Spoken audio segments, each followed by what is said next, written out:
আসসালামু আলাইকুম সবাইকে ফারজানা সিম্পল লাইফে আপনাদের সবাইকে ওয়েলকাম জানিয়ে আজকে আরেকটা আমার মায়ের বাসা থেকে ব্লগ শুরু করতে যাচ্ছি। আশা করি আপনারা যে যেখান থেকে আমার ব্লগটি দেখবেন সবাই ভালো আছেন, সুস্থ আছেন। আলহামদুলিল্লাহ আমরা অনেক ভালো আছি। তো যেহেতু মায়ের বাসায় আছি, দিনগুলো তো ভালোই কাটছে। তো আয়াস আর তাওরাতকে দেখেছেন, ওরা কিন্তু একজন আরেকজনকে অনেক বেশি ভালোবাসে। বিশেষ করে আয়াস কিন্তু তাওরাতকে অনেক বেশি ভালোবাসে। যেহেতু আয়াস তাওরাতের চেয়ে একটু বড়, আয়াস কিন্তু এটা বুঝে, তবে দুষ্টামিটাও কিন্তু বেশি করে। তাওরাত আর আয়াস সেম, কিন্তু একজন আরেকজনকে বেশি আদরও দেখায়, আবার দুষ্টামিও বেশি করে। তো ঘরে যদি দুই তিনটা ছোটো বাচ্চা একসাথে থাকলে যা হয় আর কি, তো কোনো সমস্যা নাই। যেহেতু ওরা ছোটো, আস্তে আস্তে বড় হোক, সবই কিন্তু সব কিছু কিন্তু আস্তে আস্তে বুঝতে শিখবে, তখন কিন্তু একদম ভালো হয়ে যাবে। তো আমার বোন এসেছে, মিহির মা, মিহিরা কিন্তু ছিল না, ওরা তো দেশের বাড়ি গিয়েছিল ঈদ করার জন্যে। তো আমি যখন এসেছি ওরা ছিল না বাসায়, তো আমিও আসছিলাম না সাতকানিয়া থেকে, যেহেতু আমার বোন নাই। আমার মায়ের বাসার পাশে কিন্তু আমার বোনের বাসা। তো যেহেতু আমার ননদরাও এসেছিল আমার শ্বশুর বাড়িতে, তো চিন্তা করেছিলাম আমার ননদরা যাওয়ার পর আমার বোনও আসুক হাতিয়া থেকে, মানে দেশের বাড়ি থেকে ঈদ করে, তখন সবাইকে একসাথে দেখে আসবো। যেহেতু মায়ের বাসায় যাব, বোনকে না দেখলে তো ভালো লাগবে না আর। তো সেই জন্য একটু দেরি করে এসেছে। আমার ননদরাও এক সপ্তাহের মতো ছিল প্রায়। তো আমরা গতকালকে আসার পর আমার বোনরা কিন্তু এসেছে, মানে একদিন পর। তো আমার বোন আমাদেরকে দেখতে এসেছে। তো ও আসার পর থেকে, মানে গ্রামের বাড়ি থেকে আসার পর থেকে মিনহার অনেক বেশি জ্বর। মিনহাকে নিয়ে মিহির আব্বু গিয়েছে ডাক্তার দেখাতে। তো অরিন এসেছে আমাদের বাসায়, তো ওরা একটু বাহিরে যাবে, সেজন্য একসাথে নাস্তা করে নিলাম। তো ভাবি ডালপুরি বানিয়েছে, এরপর কাস্টা সেমাই বানিয়েছে, আর হালিম ছিল, হালিম গরম করে দিয়েছে। তো আমরা ভাই বোন মিলে সবাই একসাথে নাস্তা করে নিয়েছি। তো রাতের জন্য খাবার তৈরি করছে, যেহেতু মিহির বাবা মা সবাই আমরা একসাথে রাত্রের খাবারটা আমাদের মায়ের বাসায় খাবো। তো এদিকে ভাইয়া মুরগি নিয়ে এসেছে। মুরগিটা কেন জানি না, মেরিন আমাকে ডাক দিয়েছিল, আপু দেখো এই মুরগিটা কি অবস্থা করছে। মুরগিটা জবাই করে তো ড্রেসিং করে এনেছে, তবুও মুরগির বুকের মাংসটা একদম নড় ছিল, যে জীবিত মুরগি এরকম। মেরিন তো ভয় পেয়ে গিয়েছে। তা আমি ওকে বলছিলাম যে কোনো সমস্যা হবে না, আমি অনেক সময় গরু জবাই করার পর এরকম মাংস নড়ে, এটা দেখেছি। তো এইগুলো হয় মাঝে মধ্যে। তো মুরগিটা একটু বেশি নড়াচড়া করছিল, বুকের মাংসটা একদম ঝিমঝিম করছিল। তো মেরিন বলছিল ভালো করে জবাই হয়নি কিনা, বা কলিজাটা নাকি বের করে ফেলবো।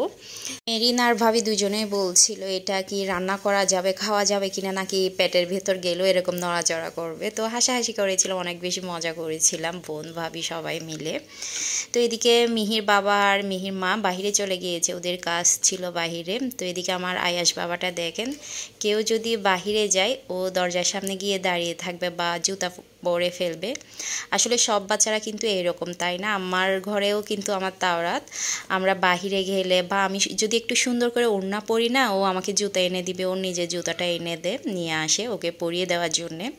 তো ওরা বুঝতে পারে, যেহেতু ওরা তেমন বেশি বাহিরে যায় না, ওরা বাহিরে যাওয়ার জন্য অনেক বেশি আগ্রহটা দেখায়। তো আয়াসও কিন্তু সেম অবস্থা করে। আমার ভাই বাহিরে গেলে, আমার বোনরা বাহিরে গেলে, বা যে কেউ বাহিরে গেলে দরজার সামনে এসে দাঁড়িয়ে অনেক বেশি কান্নাকাটি করে। আর যেহেতু আমার বড় ভাইয়া আছে বাসায়, ও কিন্তু ওর পাপার জন্য অনেক বেশি পাগল, সব কিছু কিন্তু ওর পাপাকে বলবে।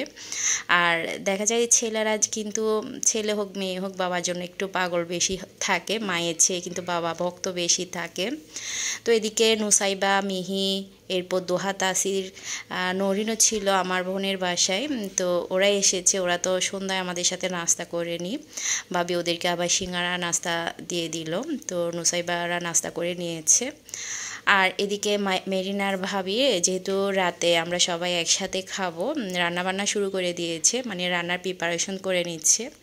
তো যেহেতু আজকে দুইটা বোনের জামাই আছে, আমরা 4 বোন একসাথে আছি। শুধুমাত্র আমাদের ফ্যামিলিতে শুধু আমার ছোটো ভাই ইরফান ছিল না, ইরফান তো বাহিরে থাকে। তো ইরফানকে অনেক বেশি মিস করছিলাম, যেহেতু আমরা ভাই বোনরা সবাই একসাথে আছি, শুধুমাত্র আমার ছোটো ভাইটা নাই। ও থাকলে কিন্তু আরও অনেক বেশি মজা হতো, ও একটা একটা কথা বলে সবাইকে হাসাবে। সবাই আমার ভাইটার জন্য দোয়া করবেন, যাতে ও পড়ালেখা শেষ করে তাড়াতাড়ি আমাদের মাঝে আবার ফিরে আসতে পারে, আবার তাড়াতাড়ি যেন ওকে দেখতে পারে, আমাদের কাছে পাই। তো এদিকে মেরিন শামি কাবাব বানাচ্ছে আর অন্য পাশে কিন্তু ভেজেও নিচ্ছে, যেহেতু এখন প্রায় 10টা বেজে গিয়েছে, ও গরম গরম মানে সার্ভ করবে আর কি, সেজন্য কাবাবগুলা এক পাশে বানাচ্ছে, অন্য পাশে ভেজে নিচ্ছে। আসলে এই গরমের মধ্যে না রান্নাবান্না করাটাও অনেক বেশি কষ্টের ব্যাপার, যেহেতু পরিবারকে ভালোবেসে অনেক কষ্ট করে রান্না করে খাওয়ানো, এটাও কিন্তু অনেক বেশি কষ্টের ব্যাপার।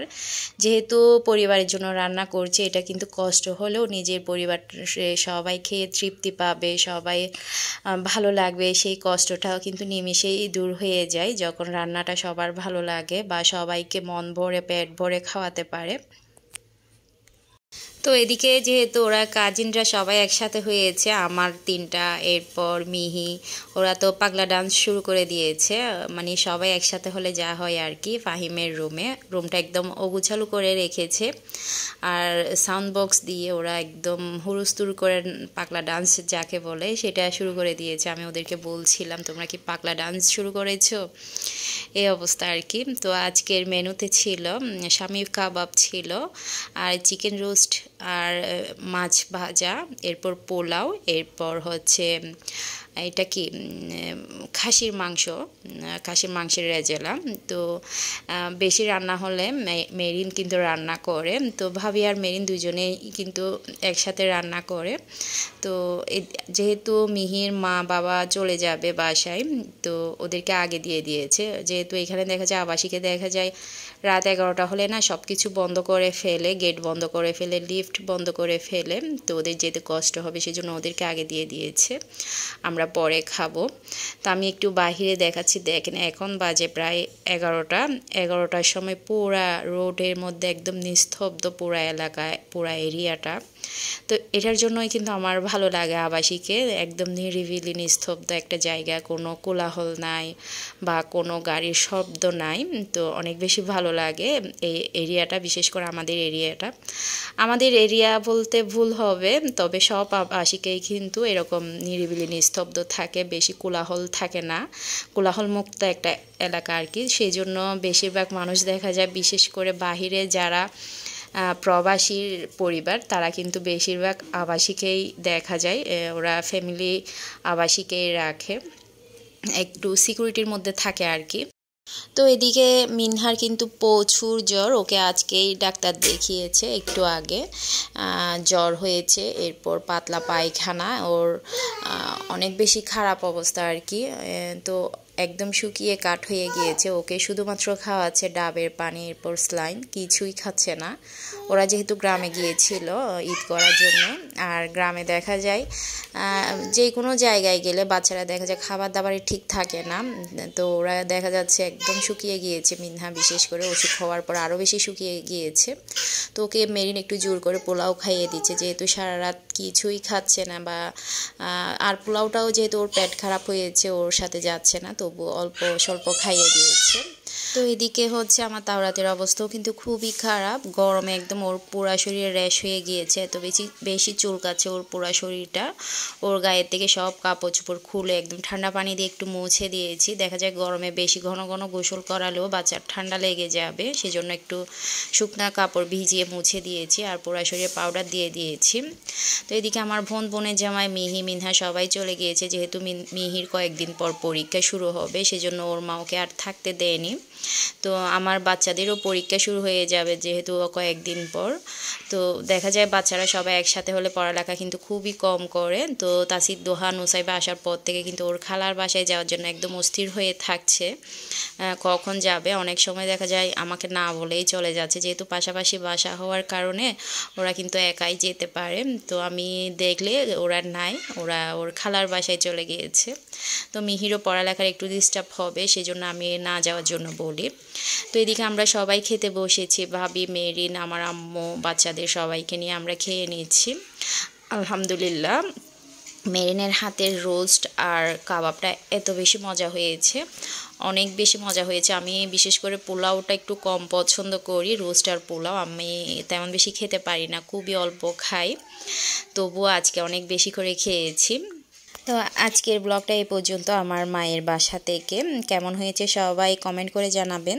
আর আমার ব্লগটা যদি আপনাদের ভালো লাগে প্লিজ সাবস্ক্রাইব করে দিবেন। সবাই ভালো থাকবেন, সুস্থ থাকবেন। আসসালামু আলাইকুম, আল্লাহ হাফেজ।